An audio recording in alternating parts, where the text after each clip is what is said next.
Buen día, hermanos, ¿qué tal? Si abren sus Biblias en 1 Corintios capítulo 13, por favor.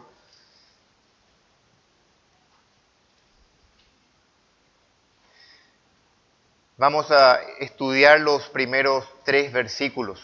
1 Corintios 13 se divide en 3 partes y es, como muchos conocen, un poema al amor, el tratado más completo, se podría decir, del amor de Dios. El capítulo 13 de 1 Corintios. Se divide en 3 partes, que sería la parte de la necesidad del amor, el segundo sería la característica del amor y luego sería la perseverancia del amor. Interesante porque es natural la división y vamos a enfocarnos en la primera etapa, versículo 1 al 3.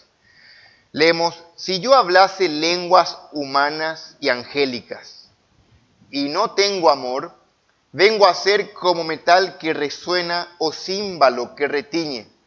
Y si tuviese profecía y entendiese todos los misterios y toda ciencia, y si tuviese toda la fe de tal manera que trasladase los montes, y no tengo amor, nada soy. Y si repartiese todos mis bienes para dar a comer a los pobres, y si entregase mi cuerpo para ser quemado, y no tengo amor, de nada me sirve. Oremos, hermanos, para que Dios nos guíe esta mañana. Amado Dios, Señor, venimos al amparo, a tu ayuda. Queremos que nos guíes en el estudio de tu palabra. Háblanos, Señor, toca nuestros corazones con tu verdad, para que podamos agradarte, Señor, y analizarnos conforme a tu verdad para ser obedientes. En Cristo Jesús. Amén. Hermanos, en el primer siglo se apreciaba de una forma desmedida la elocuencia. Hoy se aprecian muchas cosas, pero en el pasado la elocuencia era muy apreciada. Estoy hablando en la época en que se escribió esta carta. Ya un poquito antes empezó esa fascinación por la dicción, por la elocuencia, esos hombres que hablaban en público. Bueno, los corintios no eran la excepción. Ellos estaban fascinados con la elocuencia y ellos pensaban que Pablo no era elocuente. Ellos pensaban que Pablo era un hombre tosco, torpe en su forma de hablar. Él mismo lo dice en el capítulo 2, que estuve entre vosotros con debilidad y mi palabra no fue con humana sabiduría. ¿Se acuerdan que dijo eso él? Bueno, quizás esto sirva como un trasfondo para entender la fascinación que tenían los corintios por las lenguas. Las lenguas, justamente aquí, el hablar, este don que Pablo pone aquí como el problema. Recuerden que el contexto en el que estamos hablando es los dones. Pablo había empezado en el capítulo anterior sobre los dones espirituales. Y él había terminado, noten conmigo allí en el capítulo anterior, capítulo 12, versículo 31, procurad pues los dones mejores, mas yo os muestro un camino aún más excelente. Pablo le dice a ellos que procuren un don o el camino más excelente. Pablo mismo había enseñado que es el Espíritu que da a cada uno según Él quiere. No se pueden buscar los dones, no se puede pretender elegir qué don voy a tener. Pero, ¿en qué vamos entonces? Pablo dice, procuren un camino más excelente. Y ahora en el 13 les muestra cuál es ese camino. Es el camino del amor. Y va a mostrar Pablo la preeminencia del amor por sobre todo. Y no es algo meramente accesorio, no es hacer con sentimiento. Aquí Pablo va a poner la razón de ser. Porque vamos a ver enseguida que el amor no es un medio para un fin, el amor es un fin en sí mismo. Y esto lo cambia todo. Al punto de que aquí Pablo va a presentar una oración, mejor dicho, 3 oraciones, con la fórmula característica de si no tengo amor. Él comienza siempre con un condicional. Van a verse cuenta, sí. O en el caso hipotético de que yo conociera todo. En el caso hipotético de que yo diera mi cuerpo para ser quemado. Vean, son hipótesis. Condicionado a. Y luego dice, pero si no tengo amor, Estas son 3 oraciones y son 3 puntos que vamos a ver esta mañana. La crítica que Pablo hace a los corintios tiene un buen paralelo con la adoración del Antiguo Testamento. Pueden pensar esto, la adoración de los corintios sin amor versus la adoración del pueblo de Israel sin corazón. ¿Se acuerdan de ese versículo? Este pueblo de labios me honra, pero su corazón está lejos de mí. El problema en el Antiguo Testamento con la denuncia de los profetas no era los instrumentos. No es que faltaban instrumentos o estaba mal algún instrumento. Salmo 150 menciona una variedad de instrumentos. El problema no era en los rituales que faltaba o agregaba un u otro instrumento. El problema era el corazón, de labios, pero no de corazón. Similar a esta denuncia, Pablo dice, ustedes hacen cosas sin amor. Ese es un buen paralelo para poder tratar de entender el punto de Pablo. De nada sirve, y escuchen esto, porque este es el gran punto de la mañana, de nada sirve. Es necesario, de vida o muerte, necesario que haya amor. Ese es el camino incomparable que Pablo presenta aquí. El sermón esta mañana se titula La necesidad del amor genuino para darle valor y propósito a lo que decimos y a lo que hacemos. Hermanos, es indispensable pensar en esto. Es necesario el amor para que le dé propósito, sentido a todo lo que podamos decir y lo que podamos hacer. Sin amor, todo carece de propósito y de sentido. Entonces, 3 puntos esta mañana. ¿Cuál es la necesidad del amor? Preguntamos. Bueno, sin amor, primer punto, nada de lo que decimos edifica. En segundo lugar, sin amor, nada de lo que sabemos y entendemos sirve. Y en tercer lugar, sin amor, nada de lo que hacemos cuenta. En primer lugar, entonces, pero antes de iniciar con todo aquí a desarrollar los versículos, es importante hacer 2 aclaraciones. Y permítanme un rato, hermanos, antes de iniciar, aclarar 2 cosas. Al hablar del amor, tenemos que decir, bueno, ¿qué es el amor? Pablo se va a encargar de definirnos, de darnos 15 características del amor. Eso vamos a estudiar el siguiente domingo. Pero podemos decir brevemente algo acerca de lo que no es el amor. Porque cuando hablamos del amor, viene a tu mente lo que la cultura de hoy enseña. El amor pensamos en algo sensual, relacionado con el sexo, relacionado con algo que no lo es. No es lo que la Biblia presenta.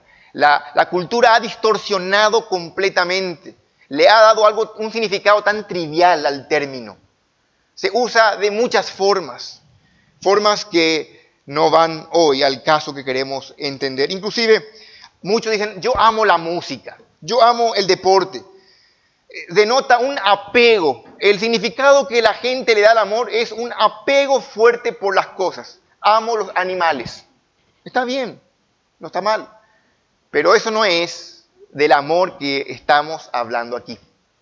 Entonces, ¿de qué estamos hablando? ¿Cuál es el amor?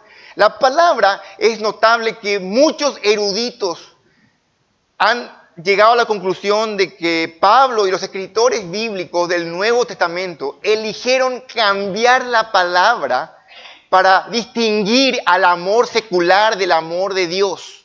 Entonces, ágape es la palabra que distingue como el amor único, el amor más elevado que el mundo puede conocer. Aquí la palabra griega es ágape. Es el amor divino. Es el amor que tiene origen en Dios, no es humano. Esto nace en Dios. Y el famoso versículo que ilustra es Juan 3:16. De tal manera amó Dios al mundo. Este es el amor que Pablo aquí va a hablar, el amor que falta, es el amor de Dios en ellos y que sin ese amor no hay nada bueno. No hay nada, no tiene sentido nada, no tiene valor. Ahora, el verdadero amor, cuando vemos aquí el ágape, se da a conocer siempre amando aquello que no merece ser amado. Porque eso es lo que Dios hace. Dios nos amó ¿cuándo? cuando aún éramos pecadores. Pablo dice en Romanos capítulo 5 que siendo aún pecadores, Cristo murió por nosotros. Vean, nosotros siendo detestables, indignos, su gracia fue mayor y Él nos amó. Él nos amó no porque hayamos hecho méritos, no porque fuimos mimables, tiernos. Dios nos amó cuando éramos indignos, rebeldes, enemigos, pecadores. El amor de Dios, podemos verlo, es el amor que inicia, que viene siempre en acción. En 1 Juan, yo les leo, 1 Juan 4:10 dice, en esto consiste el amor, no en que nosotros hayamos amado a Dios, sino en que Él nos amó y envió a su Hijo para que fuera ofrecido como sacrificio por el perdón de nuestros pecados. Juan es muy claro, en esto consiste el amor. Dice, en que no es que nosotros iniciamos, Dios lo hizo. Y lo que Dios hizo fue un sacrificio. El amor es sacrificial. El amor ama aquello que es indigno. Noten, es muy distinto a lo que el mundo define como amor. Hay muchos versículos que podemos pensar. La mente humana no puede comprender este amor. ¿Saben qué tanto es así? Que cuando usted lee las cartas, abran sus Biblias un ratito en Efesios capítulo 4, van a darse cuenta que Pablo, uno de los motivos de oración de Pablo es que los hermanos puedan entender, que Dios les dé sabiduría para entender el amor de Dios. Efesios 4:18.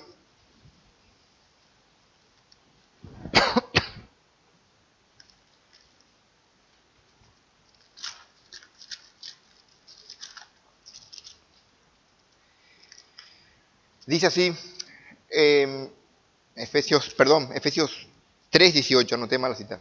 Es capítulo 3:18.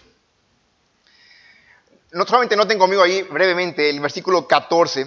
Por esta causa doblo mis rodillas ante el Padre de nuestro Señor Jesucristo. Y luego van al 18, para que seáis plenamente capaces de comprender. Él dice, ¿por qué está orando por ellos? Ora para que sean plenamente capaces de comprender con todos los santos cuál sea la anchura, la longitud, la profundidad, la altura, y de conocer el amor de Cristo que excede a todo conocimiento. Noten, Pablo oraba para que los hermanos sean capaces de pensar, de considerar el amor de Dios que excede. Hoy tenemos el memorial. Y en el memorial hacemos recordatorio de ese amor sacrificial. Hemos cantado músicas que hablan acerca de eso.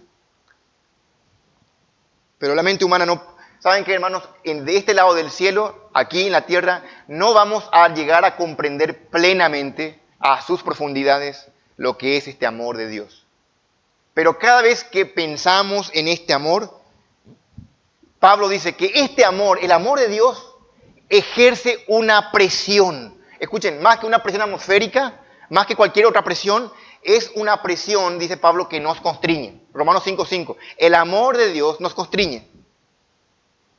Esto es, nos presiona a algo, a un lugar, a actuar. Si sos creyente, ese amor ha sido derramado en nuestros corazones por su Espíritu. Es el amor de Dios que nace en Dios, que ama lo indigno, que es sacrificial y ha sido derramado en los creyentes. Cada creyente debe amar. Esa es la palabra aquí que Pablo tiene en mente. Por eso Dios le ordena a su pueblo que le ame con todo su corazón, con toda su alma, con toda su mente. Y al prójimo como a sí mismo, pero con el amor de Dios. Por eso se cree que para diferenciar, cada vez que los escritores usaban la palabra amor, para diferenciar de los otros tipos de amor, usaban ágape. Para no hablar de... Hay otras palabras más comunes en aquella época que eran fileos y eros. Eran palabras, estorge hay otra palabra, hay palabras en griego, pero la palabra que ellos eligieron era la menos común para elegir y hablar del amor único, el amor de Dios. Es el amor que Dios quiere que lo reflejemos y que lo devolvamos a Él. Inclusive Pablo ya usó esta palabra en el capítulo 11, cuando él hablaba de la cena del Señor, en vuestros ágapes, ¿se acuerdan? La reunión que tenían los santos para las comidas de la comida del amor, le llamaban ellos, vuestros ágapes. Este es el amor más elevado, el amor que busca el bienestar de aquellos que son totalmente indignos. Es una bondad, una preocupación genuina. Incluso amar aún a los enemigos. Siempre alguien que es indigno. No está relacionado con sentir. Los sentimientos no están aquí detallados. Los sentimientos siempre ocupan el vagón de atrás. Vienen como consecuencia de la acción.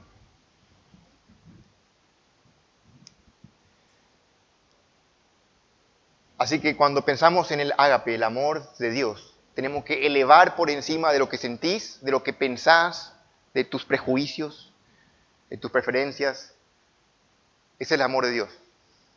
El amor ágape. Y es lo que Pablo aquí tiene en mente. Es la forma más excelente de amor y es lo que Pablo tiene en mente cuando dice, sigan este camino más excelente. El segundo punto que quiero dejar en claro, ya es esto sobre el amor, es el problema en Corinto. Y lo que pasa es que ellos se jactaban de ser espirituales. Ellos querían ser espirituales.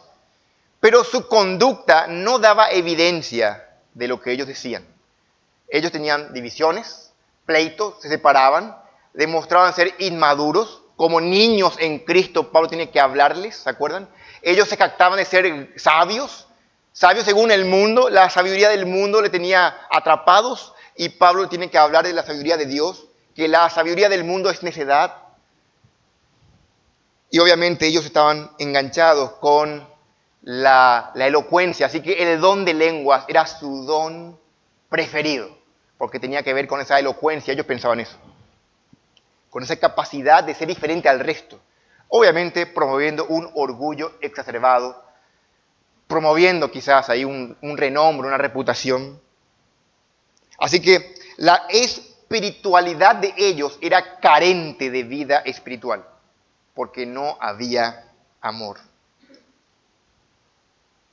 Entonces, teniendo en mente esto, vamos a ver el primer punto. Entonces, Pablo les habla con mucho amor. Pablo es el ejemplo ideal porque Pablo amaba. Pablo le dice, la necesidad del amor genuino, hermanos, le dice, para que tenga sentido, para que tenga valor todo lo que digan o todo lo que hagan. Primer punto, entonces, ¿cuál es la necesidad del amor genuino? Sin amor, nada de lo que decimos edifica. Vean versículo 1. Si yo hablase lenguas humanas y angélicas y no tengo amor, vengo a ser como metal que resuena o címbalo que retiñe. Pablo comienza aquí hablando de los dones, hablando del don de lenguas, que es el favorito, el problema en cuestión. Y él pone aquí, y no hace un estudio exhaustivo del don de lenguas, porque su punto es el amor. Su punto no es hablar del don de lenguas, ¿sí? Ni del don de profecía, sino el punto de Pablo es atacar el problema de fondo, que es al fin de cuentas, cuando se soluciona, es como que todo encaja bien luego. Si tenemos amor y realmente actuamos en amor, esto es actuar en el Espíritu, todo se acomoda. Así que Pablo va a hablar aquí que el problema es las lenguas. Si alguien habla en lengua, por cierto, la forma que Pablo se expresa da a entender que él mismo no hablaba en lenguas. Por la forma que él dice, si yo hablase en lenguas, como una probabilidad, pone ahí un caso, si yo hablase en lenguas, inclusive él dice ahí, aún la de los ángeles, la glosalalia, dice, este es un lenguaje angelical. Pueden ser dos posturas. Algunos creen que es una exageración, Pablo está llevando al punto de la elocuencia máxima, el pico de oro, o otros sencillamente piensan que se trata de una mitología de los griegos, de los hebreos.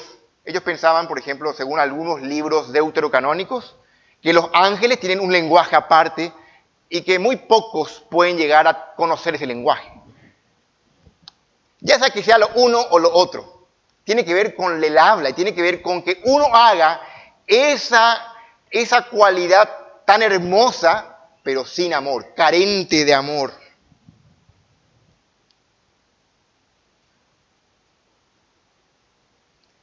Pablo entiende que aquellos que predican antes de predicar a otros, tienen que predicarse a sí mismos. Por eso dice, pero si no tengo amor, solo soy ruido. Solo soy como un bronce que resuena y címbalo que retiñe. Aquí el punto de Pablo es la práctica del amor. Un comentarista dice algo muy interesante para que no perdernos. Él dice, al decir, pero no tengo amor, Pablo no pretende sugerir que el amor sea una especie de posesión. La expresión ha quedado formado por el estilo elevado de la prosa. Entonces, tener amor significa actuar amorosamente. Tanto como cuando él dijo, tener profecía significa hablar algo profético. Tener amor no es tener una posesión, sino actuar amorosamente. Esa es la idea. Y actuar amorosamente, como en el caso de Cristo, es buscar activamente, de forma sacrificial, el bien de otros. De forma genuina. Caminar en el Espíritu es andar en amor, son sinónimos. Andar en amor es caminar en el Espíritu. Y es notable porque ellos se jactaban de ser espirituales y no lo eran, porque no andaban en amor. ¿Querés saber si sos espiritual esta mañana? ¿Te gustaría saber si podés decir yo soy alguien espiritual? ¿Andás en amor? ¿El amor bíblico? ¿El amor de Dios? Entonces, eso es andar gobernado por el Espíritu de Dios. Ellos hablaban en lenguas, o eso creían.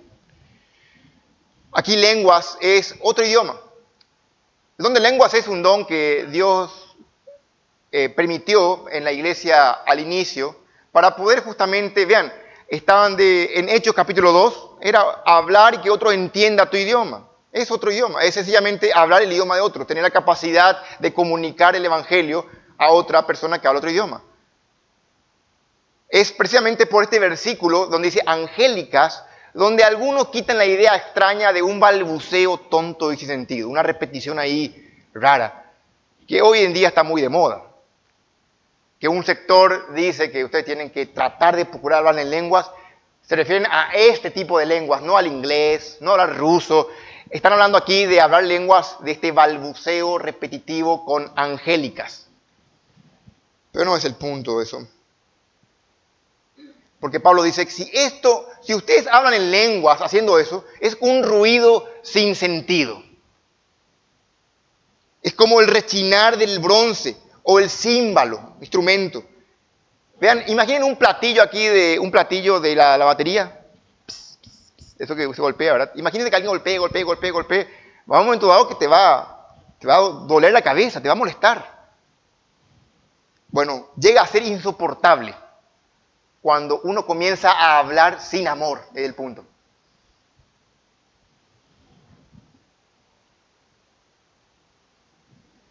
En segundo lugar, vean, tiene mucho que ver con lo que decimos. Hermanos, ya antes de pasar al segundo punto, es para pensar, Pablo está hablando aquí del don de lenguas, porque era el problema, y la forma que va a solucionar el problema teológico es sencillamente demostrando cuántos de ustedes aman.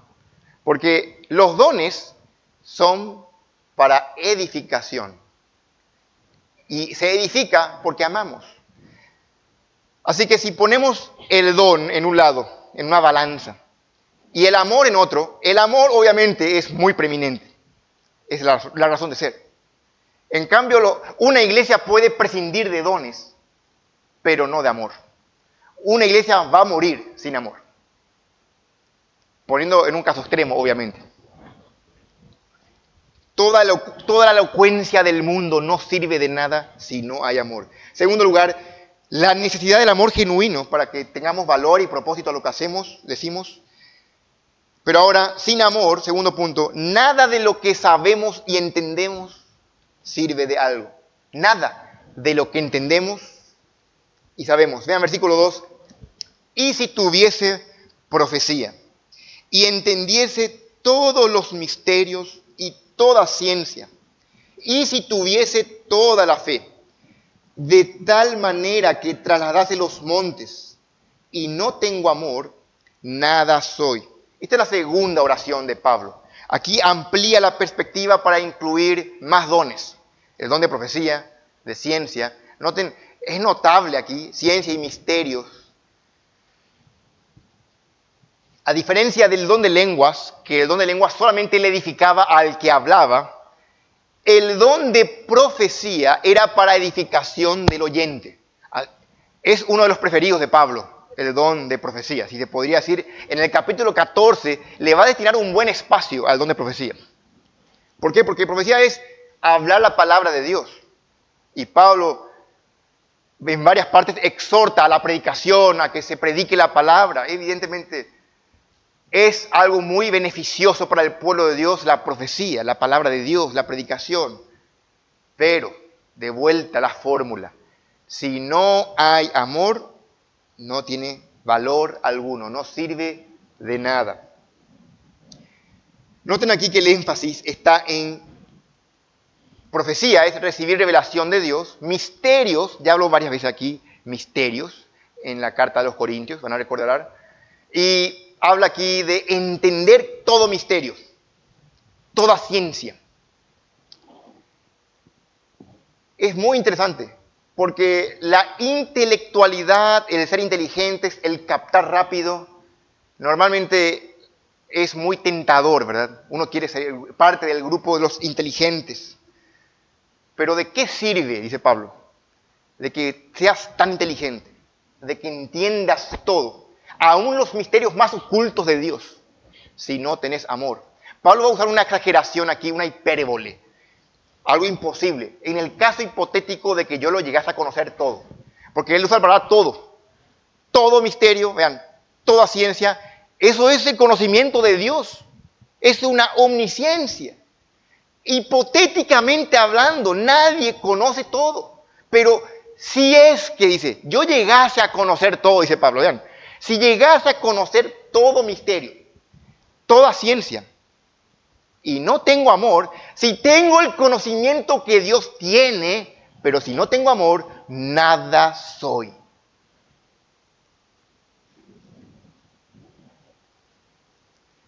Esto es fuertísimo, ¿verdad? Porque si cuando, en el caso hipotético aquí que Pablo presenta, conociendo todo, no hay amor, somos nada, ¿qué sería de nosotros que no conocemos todo? Somos tan ignorantes. Somos entonces menos que nada. Para enfatizar, la idea es que zarandee nuestro orgullo y nos haga ver. El amor no es un condimento, un aderezo. El amor es la esencia de la vida cristiana. Es el amor ágape, el amor de Dios que debe permear lo que decimos, lo que pensamos aquí, lo que entendemos, lo que pensamos.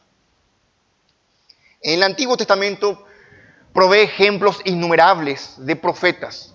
Los profetas que hablaban de parte de Dios tenían que amar al pueblo. Moisés es un claro ejemplo del profeta que amó al pueblo de Dios. Jeremías es otro buen ejemplo. Podemos pensar en ellos. Moisés, por ejemplo, se le conocía como un hombre humilde. Servía al pueblo, recibió revelación divina, escribió el Génesis, Éxodo, Levítico, Números, Deuteronomio, escribió Salmo 90. Fue un hombre usado por Dios y cuando tuvo la oportunidad en varias ocasiones cuidó del pueblo de Dios porque lo amó, oró por ellos, intercedió por ellos.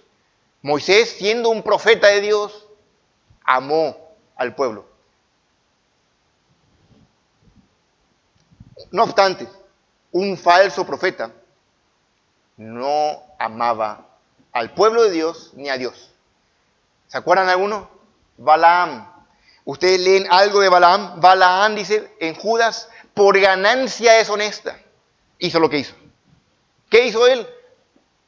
Se vendió al mejor postor. Aquí, ¿quién me da más recompensa por maldecir al pueblo de Dios? Y eso que Dios le impidió siempre maldecir a Israel, se las ingenió para que Israel sea maldito, para que Israel sea castigado por un pecado cometido.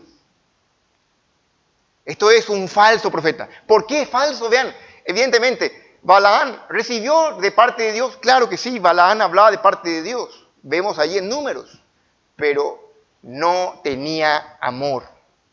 Qué notable, ¿verdad?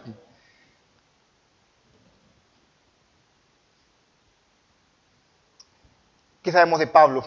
Pablo en su ministerio, abran sus Biblias en Romanos capítulo 9, para vean conmigo el ejemplo, cómo Pablo se describe a sí mismo.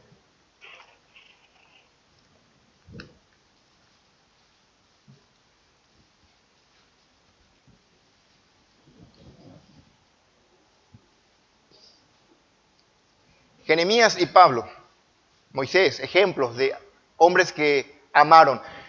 Por cierto, Pablo en Hechos capítulo 13 dice que Pablo tenía el don de profecía. Era profeta junto con otros hombres. Así que Pablo ejercía el don de profecía. Vean Romanos 9, dice, verdad digo en Cristo, no miento, y mi conciencia me da testimonio en el Espíritu Santo que tengo gran tristeza y continuo dolor en mi corazón, porque deseara yo mismo ser anatema, separado de Cristo por amor a mis hermanos, los que son mis parientes según la carne. Pablo prefería ser maldito él, separado de Cristo por amor. Así es un hombre de Dios. Así es un hombre que ejerce la profecía en el amor. Pablo tenía el don de profecía, según Hechos 13, y aquí vemos que Pablo ama. Él con autoridad dice, sin amor, si tuviese toda la profecía y entendiese toda ciencia, pero no tengo amor, soy nada. No valdría de nada entender tanto. Eso me hace pensar, de vuelta siempre cuando estudiamos la Biblia nosotros y aplicamos la hermenéutica, la metodología de estudio, y llegamos al corazón de lo que la Biblia enseña, al pasaje, encontré lo que la Biblia dice. ¿De qué sirve si no lo aplico? ¿De qué sirve, hermanos, que conozcas la Escritura, pero luego no ames a tu hermano? De nada. Al contrario, Pablo dice ahí, es molestoso. Es algo que hace ruido, algo que molesta.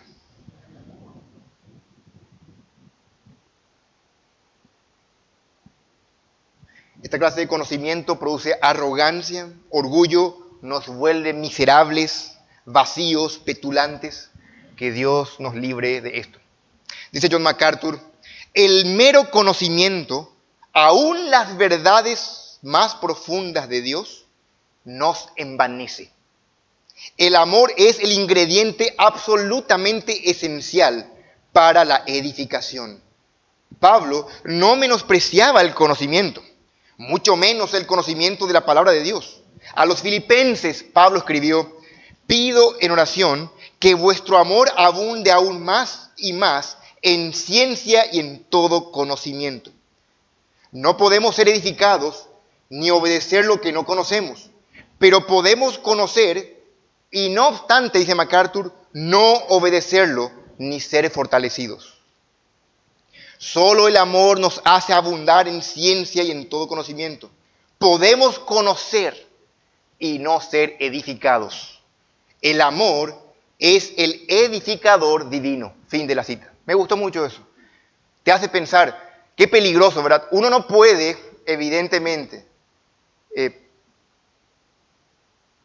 uno puede conocer, pero ese conocimiento no garantiza que vos ames. Sin conocimiento no sabes que tenés que obedecer.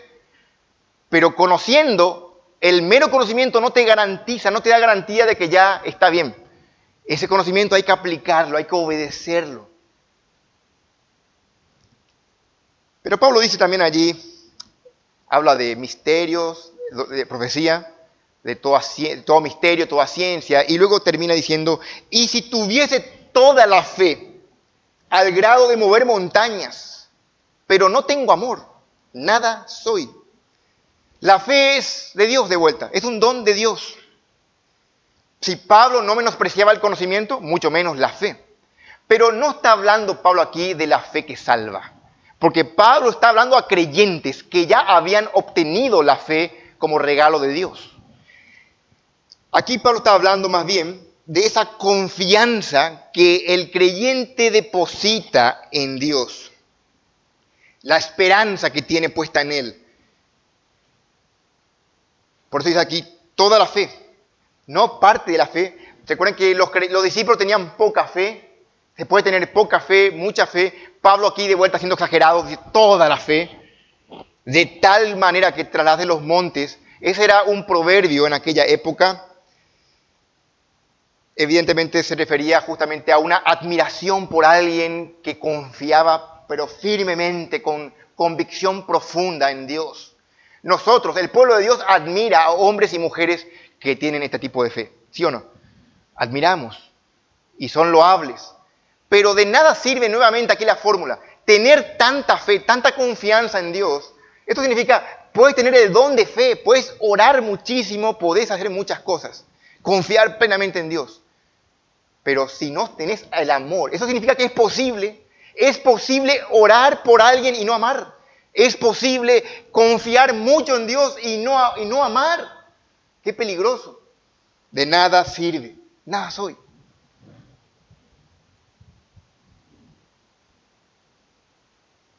La posesión de dones no es evidencia del Espíritu Santo. Escuchen, hermanos. La posesión de dones no significa, no es ninguna evidencia del Espíritu Santo. El amor sí lo es. El amor sí es una evidencia potente de que el Espíritu de Dios reposa en uno. No hay tiempo, pero quiero comentarles nada más sobre Jonás. Jonás es conocido como el profeta que tenía una gran fe. Una fe impresionante porque él sabía de lo que Dios era capaz. Dios es capaz de perdonarle a Nínive. Yo le conozco, Dios es perdonador. Él, al final de su libro dice, yo sabía que vos ibas a hacer esto. Jonás sabía que Dios iba a perdonar a Nínive, que era grande en misericordia. Por eso no quería ir, porque odiaba a Nínive. Jonás era el profeta sin amor. Si hay algo que caracteriza a Jonás, es que Jonás no reflejaba el corazón de Dios. Cuidado, hermanos, porque nosotros podemos tener una gran fe, una profunda convicción y no amar. Y en tercer lugar, tercer punto que Pablo presenta aquí es, estamos viendo la necesidad del amor genuino para darles propósito, sentido a todo. Vimos ya, sin amor, nada de lo que decimos edifica. En segundo lugar, ya vimos, sin amor, nada de lo que entendemos sirve. Y ahora, en tercer lugar, sin amor, nada de lo que hacemos, nuestras acciones, cuenta. Nada. Versículo 3. Y si repartiese todos mis bienes para dar a comer a los pobres, y si entregase mi cuerpo para ser quemado, y no tengo amor, de nada me sirve. Pablo agranda aún mucho más su perspectiva. Pasa a hablar ahora del don de dar, de la beneficencia, la caridad, la entrega sacrificial por otros. Vean, uno puede pensar, ¿acaso ágape no es amor sacrificial? Aquí parece ser que sí, eso es amor, porque va a dar su cuerpo en sacrificio para ser quemado. Ojo con eso. Aquí hay que hilar muy fino, porque ciertamente ágape es amor sacrificial, pero el sacrificio personal por otros puede ser sin amor. Y esto asusta. Es tan terrible el engaño del pecado que Pablo tiene que explicarnos esto. Aquí de vuelta, como con los dones. No está mal, hermanos, por cierto, por si queda alguna duda, no está mal, evidentemente, ninguna de las cosas que Pablo enlista aquí. No es que están en pugna, no están en competencia. Porque el punto aquí de Pablo es que uno diga, piense y haga estas cosas sin amor. Está bien decir, obviamente está muy bien predicar la palabra de Dios. Es excelente que podamos entender la palabra de Dios, que podamos orar por otros, es muy bueno. El punto es que lo hagamos amando. Y ahora Pablo, está muy bien que ayudemos. Aquí en el griego solamente dice, si distribuyes todos mis bienes. Ese tema a los pobres fue complementado. Bueno, para darle un poco más de sentido ahí a la oración. Si distribuyese todos mis bienes para alimentar a los pobres, aquí fue agregado.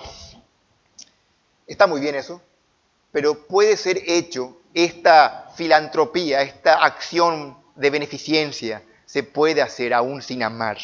Hay mucha gente que pretende dar dinero. Yo doy para una causa, yo apoyo. Vamos a polladas, rifas, gente que está enferma y yo pongo algo para ayudar. Cuidado, no está mal apoyar. Lo que está mal es pensar que eso es amor.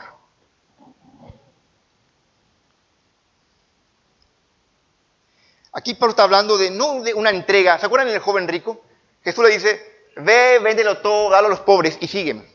No es lo mismo. Porque aquí Pablo está hablando no de una entrega única.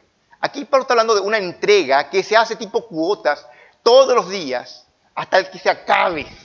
Es algo prolongado en el tiempo, lo cual es mucho más difícil de sostener. Para que entiendan un poquito el trasfondo, los rabíes enseñaban que los creyentes nunca tenían que dar más del 20%. De modo que lo que Pablo aquí enseña sugiere una generosidad sin precedentes. Los rabíes decían, una persona generosa da más del 10, más del 15, pero no más del 20. Pablo dice aquí, noten que dice que distribuirá todos sus bienes de forma consecutiva, fiel. Aún así, las personas se van a beneficiar de esa generosidad, pero el dador no. Él va a perder su cuenta bancaria y también va a perder, no va a valer nada con Dios. Ambas cuentas quedarán vacías. ¿Cómo puede ser? Uno se queda pensando, ¿cómo puede ser que alguien dé tan generosamente y no pueda amar? Lo que pasa es que el corazón humano es tan engañoso que uno puede dar por competitividad, por competir. Uno puede dar por ser reconocido, por librarse de alguna culpa. Algunos hijos que no van a visitar a sus padres, imaginen, bueno, yo ya di, cuando su papá está enfermo, una cuota, imagínense, para librarse de la culpa de ser un mal hijo, aporta dinero. Cuidado, ¿eh? Uno puede dar por muchos motivos, por ser legalista, por ganarse el favor de alguien, etc. Pero hay motivos indignos en nuestro corazón engañoso. Se puede dar generosamente sin amar. Y es muy peligroso. Es condenable a los ojos de Dios. ¿Se acuerdan? La ley real es ama a tu prójimo como a ti mismo. Solo el amor hace que el dar califique como algo espiritual. Si no hay amor, no es espiritual. Le va a servir, obviamente, al que recibe, pero a vos no te sirve de nada, ni ante Dios ni a tu cuenta bancaria. Probablemente peor, te autoengaña porque pensabas que estás haciendo bien. Luego Pablo dice, y si entregase mi cuerpo para ser quemado, pero no tengo amor, de nada me sirve. Miren, aquí el texto es muy difícil, porque algunos traducen de una forma distinta, si entregase mi cuerpo para gloriarme, dicen otros manuscritos. Lo llamativo es que en el marco de que Pablo está hablando aquí de puntos exagerados, para demostrar que se hace algo sin amor. Así que podemos tomar literalmente esto, porque en aquella época, cuando se escribió esto, aún no había empezado la persecución. Todavía no habían creyentes que eran inmolados, quemados vivos. Así que es un poco extraño. Pero Pablo pone como un ejemplo. Podríamos pensar, algunos historiadores han escrito, dice, cuando la persecución en la naciente iglesia se hizo intensa, algunos creyentes en realidad buscaron el martirio para llegar a ser famosos o para recibir beneficios espirituales. O ellos creían que recibían beneficios espirituales. Error. Pablo dice, si no tengo amor, uno puede aún entregar su cuerpo para ser quemado, sufrir un montón, pero no te sirve de nada. El sacrificio motivado por el interés propio o por el orgullo pierde todo valor espiritual, pierde propósito, razón de ser. Aún el aceptar una muerte tan agonizante por causa de la fe como ser quemado no sirve de nada si carece del ágape. No importa cuánto sufras, no importa cuánto duela, no importa tu servicio cristiano, tu testimonio, no vas a tener ganancias espirituales si tu testimonio, tu obra, tus acciones son hechas sin amor. ¿Cómo son hechas tus acciones hoy? Cuando haces lo que haces, ¿por qué haces? Para que te dejen de hinchar, para que otros te vean, para autoconvencerte de que sos creyente. Yo no sé, pensá en tus motivaciones. Los creyentes se guían por el amor de Cristo. Hemos visto esta mañana la necesidad que tenemos del amor genuino para darle valor y sentido a lo que decimos, pensamos y hacemos. En conclusión, no se trata de escoger entre hacer estas cosas o amar. No vimos eso. Sino de que hacer estas cosas amando. Amando a una persona, interesándonos en ella de forma sacrificial, genuina, con el amor de Dios. Esto no se puede hacer en la carne. Se hace en dependencia del Espíritu de Dios. Permítame contarles una breve historia que me llamó la atención. Me pareció que podría aportar valor para digerir un poco de forma práctica. Es relacionado a después de la Segunda Guerra Mundial. Corrie ten Boom fue encarcelada junto con su familia por esconder judíos durante la Segunda Guerra Mundial. Su padre murió poco después del arresto, dice, y su hermana, Betsy, falleció en el campo de concentración. Años después de la guerra, mientras Corrie hablaba en una reunión en Múnich sobre el perdón de Dios, un hombre se acercó a ella. Para su horror y espanto, reconoció en él a uno de los crueles guardias del campo de concentración donde su hermana había muerto.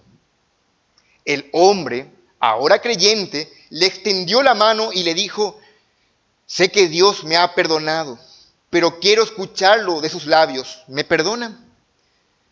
Esta mujer, dice allí, Corrie, sintió el peso de la injusticia. No tenía en ella ningún sentimiento de amor o perdón hacia el hombre. Pero recordó que el perdón no es una emoción, sino un acto de obediencia a Dios. Así que en una oración silenciosa dijo ella: Jesús, ayúdame. Yo puedo mover mi mano, pero tú te encargas del sentimiento. Mecánicamente levantó su brazo y estrechó la mano del hombre. En ese instante sintió una oleada de calor recorrer su cuerpo y con lágrimas en los ojos exclamó: te perdono, hermano, con todo mi corazón. Más tarde escribió: nunca he experimentado el amor de Dios tan intensamente como en ese momento. Interesante porque ella estaba hablando del perdón de Dios. Al terminar de hablar del perdón de Dios, se le acerca un hombre para pedirle perdón y tiene que aplicar lo que acabó de decir, lo que ella conocía, entendía, creía, pero cuando tiene que aplicarlo, sintió otra cosa. No había emociones, no había ganas.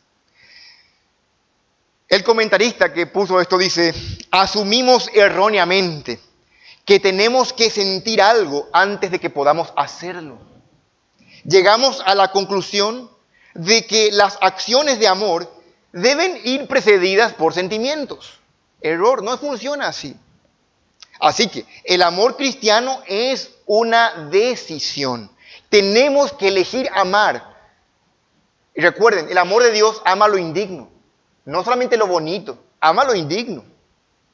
Y a menudo esto significa amar aunque no te apetezca, aunque no te den ganas. En esta breve historia hay 3 cosas del amor de Dios que podemos considerar. Primero, el amor de Dios presionó el corazón de esta mujer, de Corrie. Vean, el amor de Cristo me constriñe. Vean, la mujer en la historia es más larga. Ella dice que ella sintió una presión de perdonar. No quería, pero sabía que tenía. Ese conocimiento, el Espíritu de Dios presiona en nuestro corazón a hacer lo correcto. En segundo lugar, ella, cuando sintió esa presión, cuando ella supo que la palabra de Dios le ordenaba perdonar, ella tuvo que elegir obedecer o no. Ella obedeció lo que la palabra de Dios exigía: perdona. Y en tercer lugar, Dios no la abandonó. Dios le dio las fuerzas para cumplir con esa decisión de obedecer en amor. Hermanos, en el Nuevo Testamento vamos a encontrar 51 mandamientos para que amemos. ¿De qué nos habla eso? De que naturalmente no queremos amar. Nuestra naturaleza, la inclinación natural es no amar. Queremos nosotros mismos, ¿verdad? Somos egoístas. La cultura es egocéntrica. El amor al yo. Sin embargo, esto nos da una luz en la teología para poder entender. La pregunta que quiero que te lleves esta mañana es: ¿y cómo tengo que hacer para amar como con ágape? ¿Cómo hago? La esencia, la clave es la obediencia a la palabra de Dios. Vos tenés que elegir obedecer a Dios aunque no tengas sentimientos, aunque te parezca injusto o que la persona que no se merece. Dios no te preguntó tu opinión o tus sentimientos. La palabra de Dios tiene que ser obedecida. Los sentimientos vendrán después. Y eso, hermanos, es andar en el Espíritu. Es andar en amor. No tenemos que esperar sentados a que lleguen sentimientos de amor por un hermano o por una hermana. Hemos de hacer algo con amor por ellos y los sentimientos vendrán. Vamos a orar. Padre amado, Señor, esta mañana hemos visto, Señor, tu palabra, la necesidad del amor, y nos damos cuenta, Señor, de que el pecado es tan engañoso y nos aturde la idea de que no podemos falsificar esto. Necesitamos que tú apliques tu verdad a nuestros corazones.